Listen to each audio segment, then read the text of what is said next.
Originally, we wanted to bring dry pot here and kind of let the world know Chinese cuisine is not just Sichuan, not just Kung Pao chicken. Look at this one thing, it's one dish, but it's so great and you don't know about it yet. But it turns out we're also introducing this to Chinese as well. That was really satisfying to see.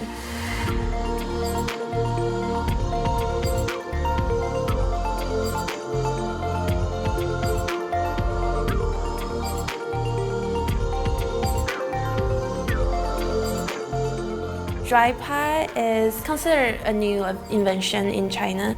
It became popular in the 90s. It was originated in a small city next to Chengdu. Being a relatively new dish, if you ask our parents, not everybody knows about what dry pot is. A lot of my generation do know about dry pot. I was in Beijing and it was everywhere. So when I left for college, it was just kind of sad to not be able to have it on a weekly basis. I think the reason that dry pot was popularized in certain cities, especially big cities, is because it's kind of like the salad bars here in New York. You can have all the ingredients that you want. You can customize your own dry pot. You can have 3 dry pots with 30 different ingredients. You can share it with 10 people, 12 people. In our particular dry pot, we have 3 different sauces.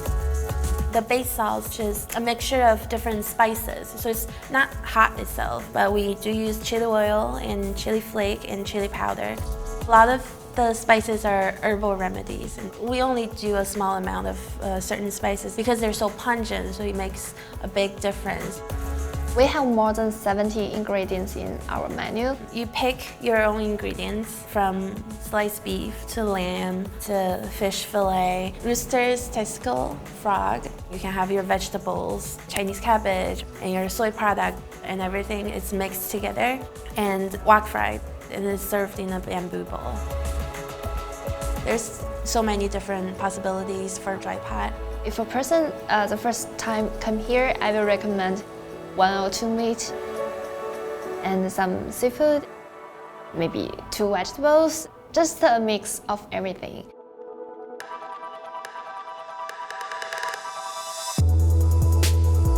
Liangfen is Mengbin noodle, and the literal translation from Chinese is sadness Mengbin noodle.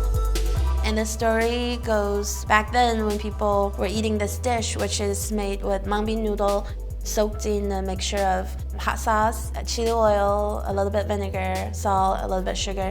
And it's so good that people start crying. And the other version is that because it's so hot, then people start crying. The noodle itself is kind of like a jelly texture, a very, very subtle green bean taste. But because it's like a little bit slippery, it picks up some of the sauce and you eat it like that. So it's kind of refreshing too. We just played around with the name and called it Happy Tears.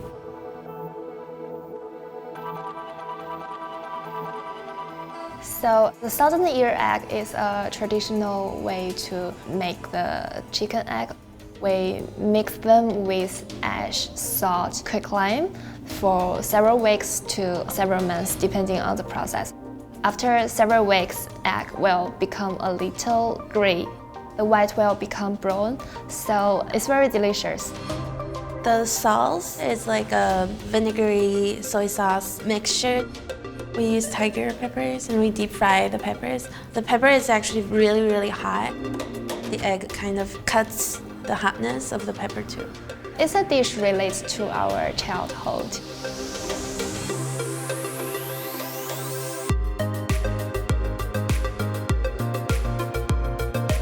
We wanted to do something that we personally like, focus on something more specific rather than a wider range of Sichuan dishes.